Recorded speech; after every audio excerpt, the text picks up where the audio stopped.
Ამდრობდა ექიმები 16 წლის მოზარდის სიცოცხლის გადარჩენისთვის იბრძვიან მას მრავლობითი დაზიანებები დანით აქვს მიყენებული საგამოძიებო უწყებამ საქმეზე 14 წლის ბიჭი დააკავა. დაჭრილის დედა ამტკიცებს, რომ მრავლდებული წლების განმავლობაში მის შვილს სიცოცხლის მოსპობით ემუქრებოდა. ამ ყველაფრის შესახებ ინფორმირებულები იყვნენ სკოლის დირექცია და სახელმწიფო უწყებებიც, თუმცა შესაბამისი რეაგირება არავის მოუხდენია. წლების წინ მოზარდებს შორის დაწყებული დაპირისპირება სისხლიან ანგარიშსწორებაში გადაიზარდა. 16 წლის გიორგი ბლიაძე მისმა თანასკოლელმა 14 წლის მოზარდმა ცივი იარაღით დაჭრა. არასრულწლოვანი დაკავებულია. დაჭრილის დედამ მომხდარი საზარელი დანაშაულის დეტალები გაიხსენა. ქალი გვიყვება, რომ მის შვილს 6 ახალგაზრდა საცხოვრებელ კორპუსთან ელოდებოდა. გიორგი ბლიაძე სახლიდან უფრო ძმასთან ერთად გავიდა. რა დროსაც ძმას თავში ბლაგვის საგანი ჩაარტყეს და გათიშეს. არასრულწლოვანს კი დანით მძიმე დაზიანება მიაყენეს. ზესტაფონის ქუჩამდე რომ მივიდნენ, აი იქ რაღაც არ ვიცი მხარეს რა ხდება, ჩამქრალია შუქები. აი მომენტში წინიდან დაუხდნენ. იქ არ ვიცი როგორ რა მოხდა, რა იყო. როგორც გავიგე ლუკასთვის თავში ჩაუტყიათ და ეს ბავშვი 14 წლის ბავშვს დანა მოუღია და პირდაპირ გიოს საძილარდიაში ჩაატყდა, ეს დანა ჩავიდა პირდაპირ გულში, დაფლითა ბავშვი. გიოს უკვე რომ მოამთავრა ეს ყველაფერი, მე კიდე მიდიოდა დანი დასაჩეხად და მე ამ ბიჭებს გამოუწევიათ, ვიღაც ბიჭებს, ძავისებს, ისევ ამ მასკიანებს, აღარ გინდა უკვე მკვდარიაო. დაჭრილი მოზარდის დედა ვარაუდობს, რომ სავარაუდო დამნაშავე 14 წლის მოზარდი ძალადობრივი დაჯგუფების წევრია და მის შვილს წლების განმავლობაში ემუქრებოდა. ქალი ამბობს, რომ დანაშაულის ჩადენის წინა დღეს იგივე პირები მათ საცხოვრებელ სახლთან იმყოფებოდნენ და მასაც აედევდნენ. დაჭრილი ახალგაზრდის დედა მოითხოვს, რომ ყველა პირი, ვინც ამ საზარელ დანაშაულში ფიგურირებს, კანონის სრული სიმკაცრით დაისაჯოს. ადრეც იყო რაღაცა, მასკებით სკოლაში მიუყვანა გიოს ბავშვები. სკოლასთანაც და. დიახ, 24 სკოლასთან. ეს გიყვებით სადღაც მაშინ იყო ეს ბავშვი 13 წლის. ნეონაცისტური, ხო? ნეონაცისტური დაჯგუფება. დიახ.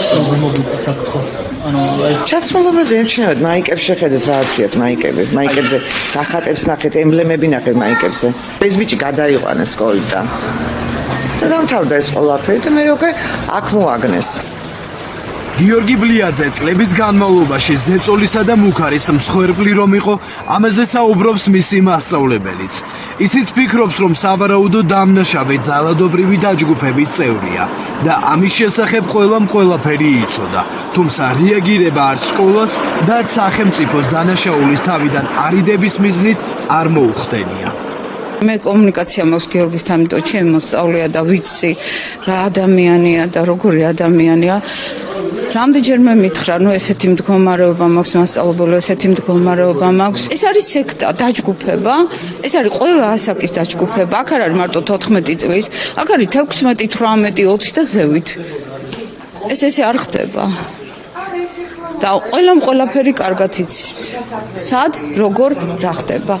მეტი არაფრის თქმა არ შემიძლია. რეაგირება არ ხდება, რა თქმა უნდა. რეაგირება არ ხდება, იმიტომ რომ სკოლამაც კარგად იცოდა. წინა დღეს სტატუსი დადო ამ ბავშვმა, ამ გარეწარმა, რომ მაინც მოკლავო და რეაქცია ნული. დაჭრილიც და სავარაუდო დამნაშავეც 24 სკოლაში სწავლობდნენ. სწორედ აქედან იწყება მათ შორის დაპირისპირება. კონფლიქტი იმდენად გამწოვდა, რომ 14 წლის მოზარდი მშობლებმა სხვა სკოლაში გადაიყვანეს. ამ ეტაპზე დაკავებული არასრულწლოვნის ოჯახის წევრები სატელევიზიო კომენტარს არ აკეთებენ, თუმცა პირად საუბარში გამორიცხავენ, რომ მოზარდი რაიმე დაჯგუფების წევრი ყოფილიყო. გიორგი ბლიაძე ახლა სიკვდილს კლინიკაში ებრძვის. მისი მდგომარეობა კრიტიკულად მძიმეა. ახალგაზრდა რეანიმაციულ განყოფილებაში მართვით სუნთქვაზე იმყოფება. შემოვიდა კისრის მინამოსჭრილობით, ოპერაციისას დაფიქსირდა მაგისტრალური სისწარღვების დაზიანება, კერძოდ საძილე არტერიის, ლავიწქვეშა ვენის და ლავიწქვეშა არტერიის ოპერაციის შემდგომ გადმოყვანილია რეანიმაციაში და როგორც გითხარით, კრიტიკულად მძიმე იყო და კრიტიკულად მძიმე რჩება. მომხდარ დანაშაულზე შინაგან საქმეთა სამინისტრომ გამოძიება თავდაპირველად 117 მუხლი დაიწყო. რაც ჯანმრთელობის განზრახ მძიმე დაზიანებას გულისხმობს.